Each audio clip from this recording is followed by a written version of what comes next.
clubhousenews.com. You're tuned in to Clubhouse News Weekend for the week ending Saturday, May 16th. I'm Haley Ann. And I'm Sebastian.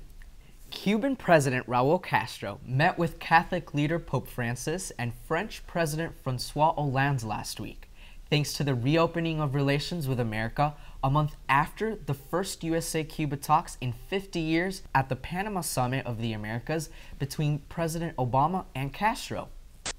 Back in 1959, Raul's brother Fidel overthrew the USA-friendly government in the Cuban Revolution, becoming an all-powerful communist dictator. The USA cut ties and blocked trade with the island nation in a process known as an embargo. They even placed Cuba on a list of state sponsors of terrorism and called the North Pole to make sure Castro was on Santa's naughty list. Then, Cuba fell in with the wrong crowd and started riding motorcycles and hanging out with the Soviet Russia during the Cold War against the USA from 1947 to 1991. It nearly led to global nuclear war during the Cuban Missile Crisis. The Soviets eventually crumbled, Cuba sank into poverty, and Raul took over for his sick brother in 2006. Last December, Obama reopened diplomatic relations with Cuba and held historic talks with Castro at the Summit of the Americas. I guess 5 decades was enough time to build a bridge and get over it. Now, the USA will open its embassy in the Cuban capital of Havana again, ease trade restrictions, and even remove Cuba from the state-sponsored terrorism list. As for the embargo, that won't end until America's lawmaking Congress agrees to remove it. Still, Castro is reaping other benefits, like receiving a friendly visit this week from French President Hollande, a close USA ally, who brought fresh croissants and voiced support for ending the embargo.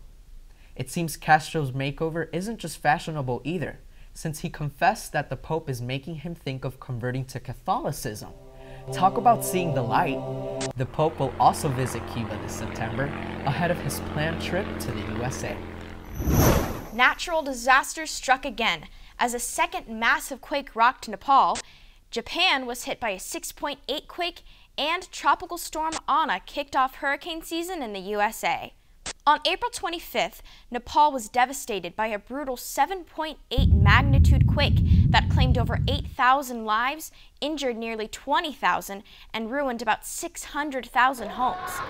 As international rescue efforts cleared victims from the rubble, a second quake rattled Nepal 2 weeks later, measuring 7.3. See, whenever one of the 17 tectonic plates that make up the Earth's crust shifts, it can release pressure in the form of explosive volcanoes and rumbling earthquakes. Tiny ones are 2.0 and under, while city-destroying ones are 9.0 plus. Japan's 6.8 trembler this week fortunately didn't set off any major tsunami waves from the ocean, nor did it create another nuclear disaster like the 2011 quake in Fukushima. It certainly wasn't as bad as when Godzilla invaded. Meanwhile, the USA was hit by the first Atlantic tropical storm of the year, as Ana kicked hurricane season into high gear. When the ocean heats, humid air rises up and cools to form clouds, and it can turn into a storm when winds respond to pressure. Is that how Halle Berry turned into Storm? It's about to get very cold in here. Cheaters never prosper. Even athletes as famous as New England Patriots quarterback Tom Brady, who was suspended because of deflategate.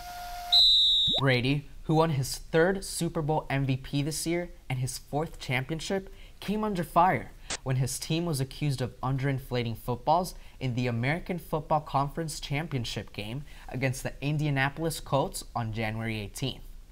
After a lengthy investigation, with enough confusing twists and turns to give Inspector Gadget a go-go gadget headache, the Patriots were fined $1 million and lost 2 draft picks, while Brady was suspended 4 games.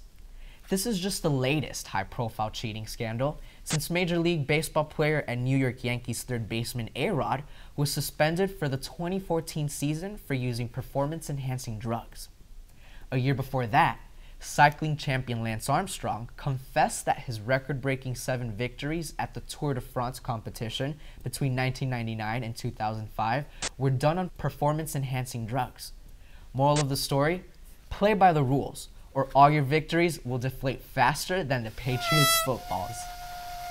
I didn't, have any, I didn't alter the ball in any way. And now for some news that might give you the blues. The king of blues himself, B.B. King, passed away in Las Vegas last Thursday at the age of 89. The 15-time Grammy Award winner is one of the most influential musicians ever. He's often ranked among the top 10 greatest guitarists of all time for his guitar-strumming blues, singing, and songwriting. B.B. King blended jazz and blues on his Gibson ES-355 guitar, which he called Lucille, and he could really make a crowd swoon with his soulful crooning. Some of his biggest hits include My Lucille, Rock Me Baby, and Sweet Little Angel, and he performed at over 200 concerts a year, even in his 70s. He was also inducted into both the Rock and Roll Hall of Fame and the Blues Foundation Hall of Fame. Musicians all across the globe tipped their hats to B.B. King on Friday, from modern rock musicians like Lenny Kravitz to Ringo Starr of the Beatles. Your music will live on forever, B.B. King. Thrill is gone.